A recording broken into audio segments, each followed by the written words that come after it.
আমার নাম রামকৃষ্ণ, আমি ফিজিওথেরাপি ছাত্র। আমার প্রশ্ন হলো, আল্লাহর আদম হাওয়াকে সৃষ্টি করার কি প্রয়োজন ছিল, অথবা এই বিশ্ব জগৎ এগুলো সৃষ্টি করে কি উপকার পাবেন? আমার দ্বিতীয় প্রশ্ন হলো, সবকিছুই কেউ সৃষ্টি করেছে, তাহলে ঈশ্বর তাকেও অবশ্যই কেউ সৃষ্টি করেছে।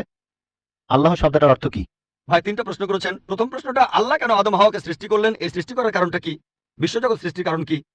আল্লাহ সৃষ্টি করেছেন আদম আর হাওয়াকে, তারা দুজনে শান্তিতে থাকুন, যাতে করে মানুষ জাতি আসতে পারে। তারা আমাদের সবার পূর্বপুরুষ। পবিত্র কোরআনে সূরা হুজুরাতের 13 নম্বর আয়াতে উল্লেখ করা হয়েছে, يا أيها الناس إنا خلقناكم من ذكر وأنثى وجعلناكم شعوبا وقبائل لتعارفوا إن أكرمكم عند الله أتقاكم إن الله عليم خبير। হে মানুষ জাতি, আমি তোমাদের সৃষ্টি করেছি এক পুরুষ ও এক নারী হতে, আর তোমাদের বিভক্ত করেছি বিভিন্ন জাতি আর গোত্রে, যেন তোমরা অন্যের সাথে পরিচিত হতে পারো। এই জন্য নয় যে অন্যকে ঘৃণা করবে। আর আল্লাহর কাছে অধিক মর্যাদা সম্পন্ন সেই ব্যক্তি যার আছে তাকওয়া। আল্লাহ যেটার মাধ্যমে মানুষের বিচার করেন, টাকা পয়সা নয়, গায়ের রং নয়, জাতি বা গোত্র নয়, ধর্মমত নয়, সেটা হলো তাকওয়া। সেটা হলো আল্লাহকে মানা, ন্যায়পরায়ণতা, ধার্মিকতা। তাহলে আদম আর হাওয়া আলাইহিস সালাম তারা আমাদের সবার পূর্বপুরুষ, আপনারও পূর্বপুরুষ, আমারও পূর্বপুরুষ, সব মানুষের। সেজন্য আপনাকে ভাই বলে ডেকেছি। ভাই, সব মানুষ ভাই ভাই। আল্লাহ বলেছেন ইয়া আইয়ুহান নাস, হে মানুষ জাতি। আর পবিত্র কোরআনে সূরা ইসরার 70 নম্বর আয়াতে উল্লেখ করা হয়েছে, ওয়া লাকাদ কাররামনা বানি আদমা। আল্লাহ তাআলা মর্যাদা দিয়েছেন সব আদম সন্তানকেই। হোক আপনি জন্ম নেন ইন্ডিয়ায়, আমেরিকায়, ইংল্যান্ডে, জন্মান কোনো হিন্দু পরিবারে বা মুসলিম পরিবারে বা খ্রিস্টান পরিবারে, আল্লাহ বলেছেন তিনি সব মানুষকে মর্যাদা দিয়েছেন। মানুষের জন্মালে আল্লাহ তাকে মর্যাদা দেবেন। সে হোক আপনার নাম জাকির, আব্দুল্লাহ, রামু, শঙ্কর, মানুষের জন্মালে আল্লাহ মর্যাদা দেবেন। আপনার প্রশ্নতে আসি, কেন আল্লাহ তাআলা মানুষ সৃষ্টি করলেন?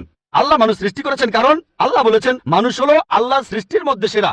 আল্লাহ তাআলা অন্য যা কিছু সৃষ্টি করেছেন তা আল্লাহকে মানে।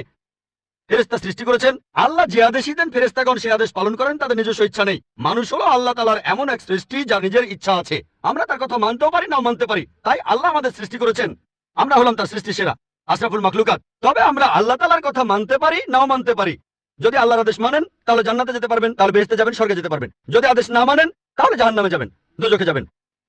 তাহলে এই জীবনটা পরকালের জন্য পরীক্ষা। পবিত্র কোরআনে সূরা মুলকে 2 নম্বর আয়াতে উল্লেখ করা হয়েছে, আল্লাহ জি খালাকাল মাউতা ওয়া হায়াতা। আল্লাহ তাআলা সৃষ্টি করেছেন জীবন ও মৃত্যু তোমাদের পরীক্ষা করার জন্য। তাহলে এই জীবনটা হলো পরকালের জন্য পরীক্ষা। তাহলে আল্লাহ মানুষ সৃষ্টি করেছেন। আর আল্লাহ বলেছেন সূরা জারিয়াতের 56 নম্বর আয়াতে উল্লেখ করা হয়েছে, ওয়া মা খালাকতুল জিন্না ওয়াল ইনসা ইল্লা লিয়াবুদুন। আমি সৃষ্টি করেছি জিন ও মানুষকে যেন তারা আমার ইবাদত করে। তাই আমাদের উচিত আল্লাহ তাআলার আদেশ নিষেধগুলো মেনে চলা। তাহলে আমরা আল্লাহ সুবহানাহু ওয়া তাআলার অন্যরকম সৃষ্টি যার নিজস্ব ইচ্ছা আছে। আমরা আল্লাহ তাআলার আদেশ মানতে পারি আবার নাও মানতে পারি। অন্যান্য সকল সৃষ্টি যেমন তারা, গাছ, পাহাড়, পবিত্র কোরআন বলছে তারা আল্লাহ তাআলাকে সিজদা করে, তার সামনে নতজানু হয়, আল্লাহকে মানে।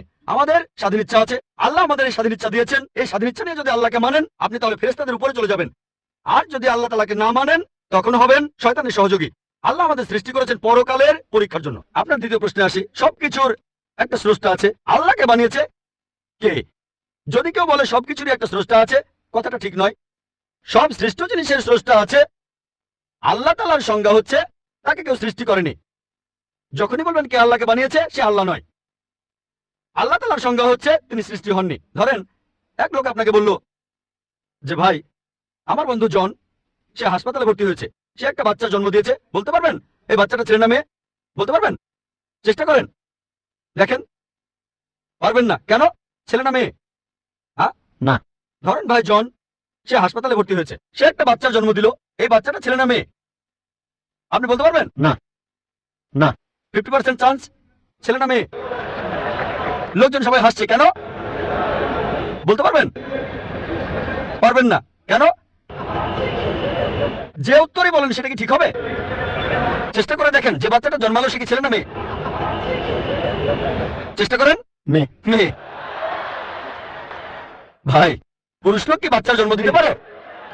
হ্যাঁ, এখানে আপনি ভুল করেছেন। একইভাবে ভুল করেছেন যখন বললেন কে আল্লাহকে বানিয়েছে।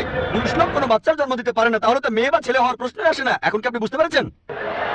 হ্যাঁ বুঝতে পেরেছেন, এই তো ভালো। পুরুষ লোক কোনো বাচ্চার জন্ম দিতে পারে না, তাহলে তো ছেলে বা মেয়ে হওয়ার কোনো প্রশ্নই আসে না। যখন প্রশ্ন করলেন কে আল্লাহকে সৃষ্টি করেছে, আল্লাহর সংজ্ঞা হচ্ছে, ঈশ্বরের সংজ্ঞা হচ্ছে তিনি সৃষ্টি হননি। যখনই বলবেন কে আল্লাহকে বানিয়েছে সে আল্লাহ নয়। ওয়া লাম ইয়াকুল লাহু কুফুয়ান আহাদ, তার সমতুল্য কেউ নেই।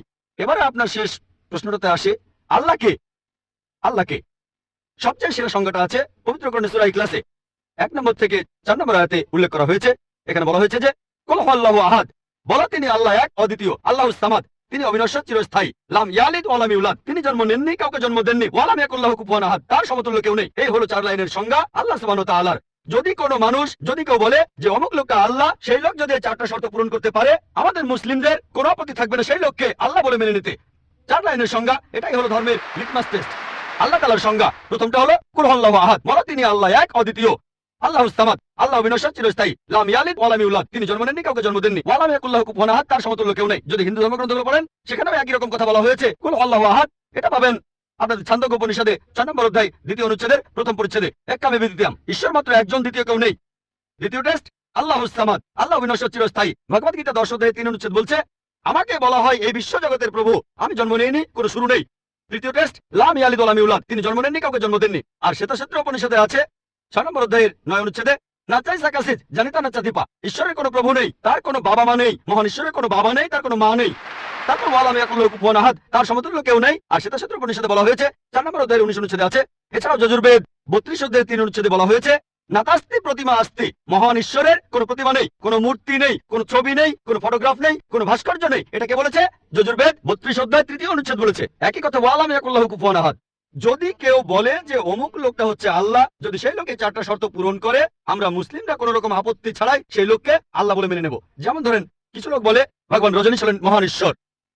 একবার প্রশ্নোত্তর পর্বে এক হিন্দু আমাকে বলেছিলেন, আমরা ভগবান রজনীশকে ঈশ্বর বলে মানি না। আমি কখনোই বলিনি হিন্দুরা ভগবান রজনীশকে ঈশ্বর বলে মানে। আমি বলেছি কিছু লোক তাকে ঈশ্বর বলে মানে। আসুন দেখি রজনীশকে আমরা টেস্ট করি। প্রথম টেস্ট হলো কুল হুয়াল্লাহু আহাদ, বলো তিনি আল্লাহ এক, অদ্বিতীয়। রজনীশ কি এক, অদ্বিতীয়? সেই কি একমাত্র লোক যে নিজেকে ঈশ্বর দাবি করেছে? এরকম অনেক মানুষই ছিল, আর এই দেশে হাজার হাজার লোক নিজেকে ঈশ্বর দাবি করেছে। রজনীশ একমাত্র নয়। তবে রজনীশ ভক্তরা বলে না না, উনি একটু আলাদা। এবারে পরের টেস্টে দেখি। আল্লাহুস সামাদ, আল্লাহ অবিনশ্বর, চিরস্থায়ী। রজনীশ কি অবিনশ্বর, চিরস্থায়ী? আমরা তার জীবনী থেকে জানি, তার আত্মজীবনী থেকে, রজনীশ ভুগছিলেন অ্যাজমা, ডায়াবেটিস আর পিঠের ব্যথায়। চিন্তা করেন, মহান ঈশ্বরের হয়েছে অ্যাজমা, ডায়াবেটিস, পিঠের ব্যথা। তৃতীয় টেস্ট লাম ইয়ালিদ ওয়া লাম ইউলাদ, তিনি জন্ম নেননি, কাউকে জন্ম দেননি। ভগবান রজনীশ জন্মেছিলেন মধ্যপ্রদেশে, তার বাবা মাও ছিলেন।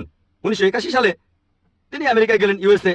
তখন হাজারো আমেরিকান তার ভক্ত হয়ে গেল। তারপর আমেরিকার অরেগন প্রদেশে তিনি বানালেন একটা সেন্টার, আর তার নাম দিলেন রজনীশপুরম, তার গ্রাম। পরবর্তীতে আমেরিকান সরকার তাকে অ্যারেস্ট করে কারাবন্দী করে রাখলো। রজনীশ বলতো যে আমেরিকান সরকার তাকে স্লো পয়জনিং করেছে। চিন্তা করেন, মহান ঈশ্বরকে স্লো পয়জনিং করা হয়েছে। 1985 সালে আমেরিকান সরকার তাকে বের করে দিলে সে ইন্ডিয়ায় চলে আসে। তারপর এখানে পুনায় সে আরেকটা সেন্টার খুললো, আর তার নাম দেওয়া হলো ওশো কমিউন। যদি রজনীশের সমাধির কাছে কখনো যান, তার সমাধির উপরে লেখা আছে ভগবান রজনীশ ওশো কখনো জন্মাননি, কখনো মরেননি, তবে পৃথিবীতে ভ্রমণ করেছেন 1931 সালের 11 ডিসেম্বর থেকে 1990 সালের 31 জানুয়ারি পর্যন্ত। কখনো জন্মাননি, কখনো মরেননি, তবে পৃথিবীতে ভ্রমণ করেছেন 1931 সালের 11 ডিসেম্বর থেকে 1990 সালের 31 জানুয়ারি পর্যন্ত। তার সমাধিতে এটা লিখতে ভুলে গেছে যে পৃথিবীর 21টা দেশ তাকে ভিসা দেয়নি। মহান ঈশ্বর আসলেন এই পৃথিবীতে পৃথিবী ঘোরার জন্য, বিভিন্ন দেশে যাওয়ার জন্য তার নাকি ভিসাও লাগে। তখন গ্রিসের আর্কবিশপ বলেছিলেন, যদি রজনীশকে এই দেশ থেকে তাড়িয়ে না দেওয়া হয়, আগে তার ঘর পড়াবো, তারপর ভক্তদের ঘর পড়াবো। শেষ টেস্ট ওয়া লাম ইয়াকুল লাহু কুফুয়ান আহাদ। পরীক্ষাটা এতই কঠিন যে একমাত্র আল্লাহ ছাড়া কেউই পাশ করবে না। যখনই আল্লাহর সাথে কারো তুলনা করবেন, সে আল্লাহ নয়। ওয়া লাম ইয়াকুল লাহু কুফুয়ান আহাদ। এখন ভগবান রজনীশ অন্য অনেক মানুষের মতো মুখে দাড়ি ছিল, একটা নাক, দুটো চোখ, দুটো কান, দুটো হাত। যখন আল্লাহর সাথে পৃথিবীর কোনো কিছুর তুলনা করবেন, সে আল্লাহ নয়। ওয়া লাম ইয়াকুল লাহু কুফুয়ান আহাদ। যদি কেউ বলে যে আল্লাহ তাআলা হাজার গুণ বেশি শক্তিশালী, আপনারা কি সোয়াজনেগারের নাম শুনেছেন? এই লোকের নাম কখনো শুনেছেন? কখনো শুনেছেন তার নাম?